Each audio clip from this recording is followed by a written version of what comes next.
Minister in Vlissingen na zorgen over het compensatiepakket voor de misgelopen marinierskazerne. Zeeuwse bestuurders vrezen namelijk dat de gemaakte afspraken met het Rijk niet worden nagekomen. En verder in deze uitzending. Nevenactiviteiten van raadsleden niet altijd even duidelijk. En graven, scheppen en vegen.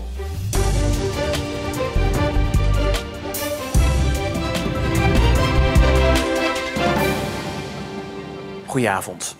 Amper een maand na haar beëdiging als minister van Binnenlandse Zaken moet Hanke Bruinslot meteen al de plooien gladstrijken met Zeeland. Nadat er zorgen zijn ontstaan bij bestuurders over de uitvoering van het compensatiepakket voor de misgelopen marinierskazerne. Goedemiddag. En een fantastisch huwelijk. Gefeliciteerd. Ja, de minister was niet in Vlissingen om te praten met een bruidspaar, maar met Zeeuwse bestuurders dus. Die maken zich zorgen over het Delta Kenniscentrum, nu universiteiten twijfelen over hun deelname. En over de komst van de extra beveiligde rechtbank en EBI-gevangenis heeft vertraging opgelopen.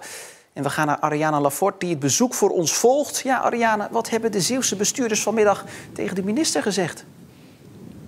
Ja, dat er in Zeeland onrust is over de uitvoering van dat compensatiepakket. Dat voor Zeeland een waarde heeft van 650 miljoen euro.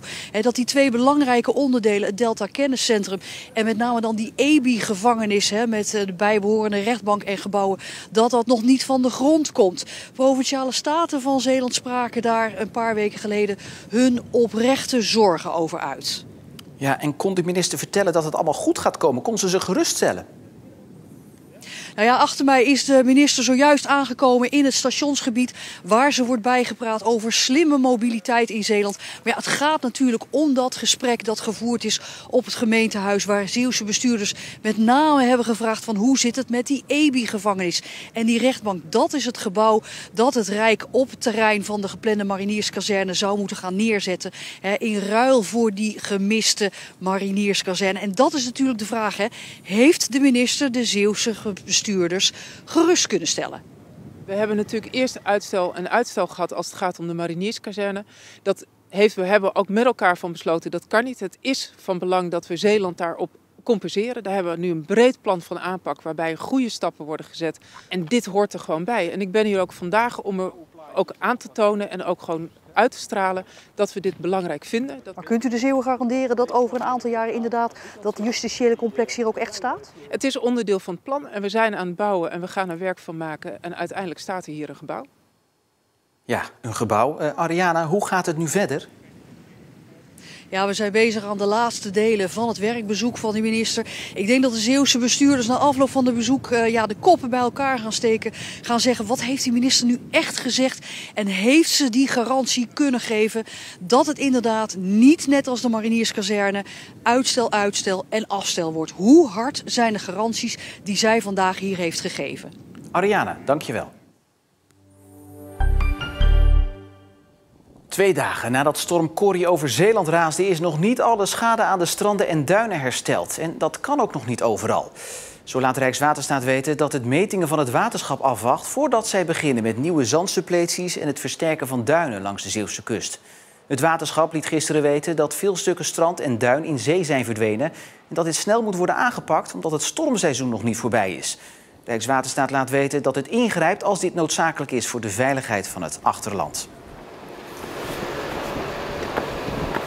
En bij de strandpaviljoens geen gebrek aan zand, want daar bestaat het werk voornamelijk uit scheppen, vegen en nog meer scheppen. Zoals hier bij strandpaviljoen Noordduin bij Domburg, waar ze het terras weer zandvrij maken. Ze moesten flink aan de bak nadat storm Corrie het terras volledig onder het zand bedekte. Dit is natuurlijk ongekend, we hebben dit nog nooit meegemaakt, maar wel sensatie. Het is wel leuk. Ik denk dat er wel op sommige plekken wel 2 meter zand lag. Alle terrasstoelen en tafels die lagen eronder, dus die hebben we eerst helemaal uit moeten graven. Ook wel een paar kapot gegaan, maar uiteindelijk, het lijkt al weer ergens op het terras.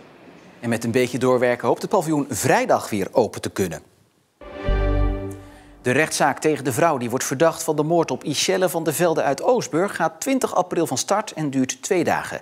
Dat heeft de rechtbank in Middelburg bepaald. Alle onderzoeken zijn afgerond en bijna alle getuigen zijn inmiddels gehoord.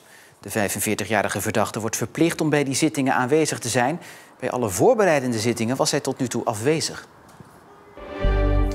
En Middelburg heeft 2 nieuwe stadstekenaars. Die zullen een jaar lang het stadsleven bekijken en op hun eigen manier vastleggen. Ze zijn benoemd door de Tekenacademie. Die school bestaat al 244 jaar. Christine van Driel is één van de nieuwe tekenaars. Ik heb 35 jaar in België gewoond. We zijn 5 jaar geleden verhuisd naar Middelburg.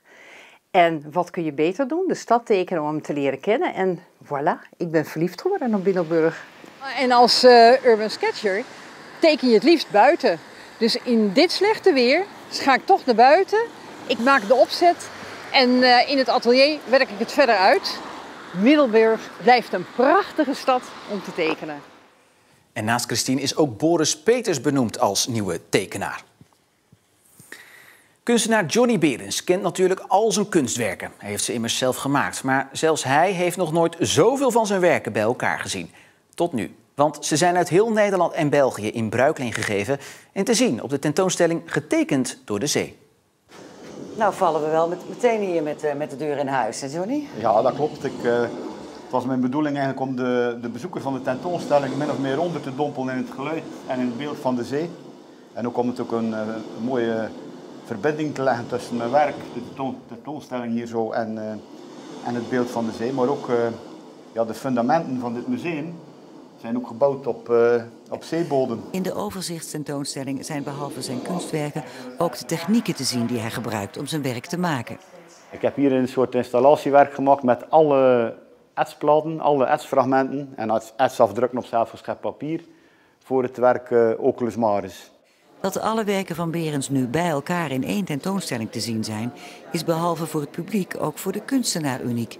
Dat zal waarschijnlijk de eerste 10, 15 jaar nooit meer gebeuren. En zeker niet hier in Zeeuw-Vlaanderen of in Zeeland, denk ik. Omdat bijna alle werken zijn in bruikleen teruggekomen. En ik heb ze zelf ook nog nooit samen bij elkaar gezien.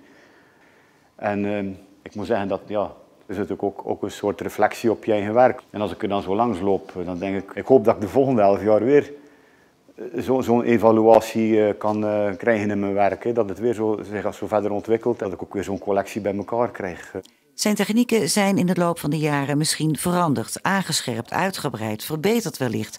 Maar de thematiek in zijn werk is onveranderd. De kringloop van het leven, de kwetsbaarheid van de mens tegenover de oerkracht van de natuur, de tijdelijkheid van ons bestaan tegenover de eeuwigheid. En dat is eigenlijk altijd, al die jaren dat ik werk, is dat eigenlijk wel mijn onderwerp, mijn thematiek geweest. Maar de wijze van maken, dat is eigenlijk heel veel veranderd in die loop der jaren. Want neem nou zo'n werk als Oculus Maris, het beeld van die paal met die videobeelden erin, dat is eigenlijk qua thematiek, eigenlijk sluit dat volledig aan bij een werk als dat Genesis drieluik wat ik ooit in 1999 heb tentoongesteld.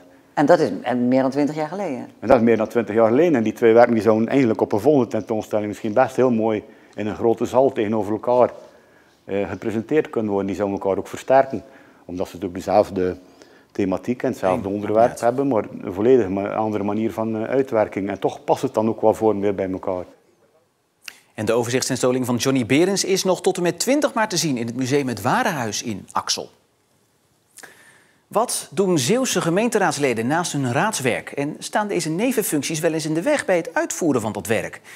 Wie dat wil weten kan bij vrijwel alle gemeenten op de website terecht. Alleen Hulst is de grote uitzondering. Veel Zeeuwse gemeenteraadsleden hebben naast hun politieke functie ook een maatschappelijke functie. En het is belangrijk dat daar geen onduidelijkheid over ontstaat. Daarom hebben de meeste Zeeuwse gemeenten alle nevenfuncties van hun raadsleden op de website gezet. Behalve in Hulst. We willen de website zo overzichtelijk mogelijk houden. En je kan alles op de website zetten, maar dat betekent dat je het ook moet bijhouden, dat het ook actueel moet blijven. Waar je er op de websites van pakweg Goes, Middelburg of Schouwen-Duiveland en met een paar klikken achterkomt waar een raadslid zich in het dagelijks leven mee bezighoudt, gaat dat in Hulst anders. Die zijn gewoon beschikbaar. Dus als iemand ze wil hebben, kunnen ze gewoon opgevraagd worden, of via de website of via klantcontact. En dan kunnen ze erover beschikken. Openbaarheid over nevenfuncties houdt in dat er discussie kan ontstaan. In Sluis gebeurde dat eind vorig jaar toen raadsleden meepraten en stemden over eventuele beperking van toeristische verhuur in de gemeente, terwijl zij zelf of hun familie aan toeristische verhuur deden. Is dat dan misschien een reden om de nevenfuncties niet al te makkelijk openbaar te maken? Zodra de nieuwe raadsperiode begint, gaan we eerst bezig over integriteit. En het werkt in Hulst zo dat ook raadsleden onderling dat haarfijn in de gaten houden. Overigens is Hulst ook een cultuur van ons kent ons. Dus ook de contacten met de burgers die zijn zeer kort. En dat betekent dat als er zoiets zou spelen, dan komt dat echt wel boven. Aan de andere kant heb ik ook vanuit mijn functie een plicht om dat in de gaten te houden. Raadslid Gijsbrecht Gunter in Borselen heeft een waslijst aan nevenfuncties op de website staan. En wil daar transparant over zijn. Je bent in een publieke functie, openbaar. En ik denk dat je bent gekozen. En ik denk dat het belangrijk is, voordat je gekozen wordt, dat mensen weten van wie is dat eigenlijk en wat doet hij. Wanneer de twee functies kruisen, neemt Gunter doelbewust afstand. Er zijn wel eens dossiers die langskomen, dat je denkt van ja, maar hier doe ik even een stapje terug. En dan vind ik het belangrijk om op de publieke tribune te zitten en het echt gewoon bewust ook te zeggen, niet op je zetel blijven zitten in de raad, maar echt bewust, ook voor jezelf, even fysiek ook die afstand te nemen.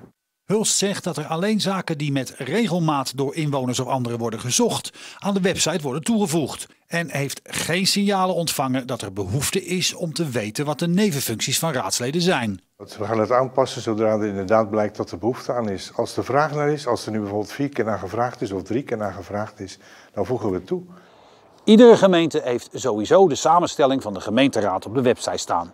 Wat extra informatie toevoegen zal waarschijnlijk niet al te veel geld of moeite kosten. Maar de toegevoegde transparantie zou zich zomaar dubbel in vertrouwen kunnen uitbetalen. Het startte bewolkt en donker vanmorgen met verspreid wat regen en motregen. Aan zee een paar opklaringen bij maximaal 9 graden. En de komende dagen is er voor ieder wat wils. Regen, opklaringen, veel wind op vrijdag en zon op zaterdag bij wederom maximaal 9 graden. En tot zover Zeeland nu voor vandaag. Nog een mooie avond.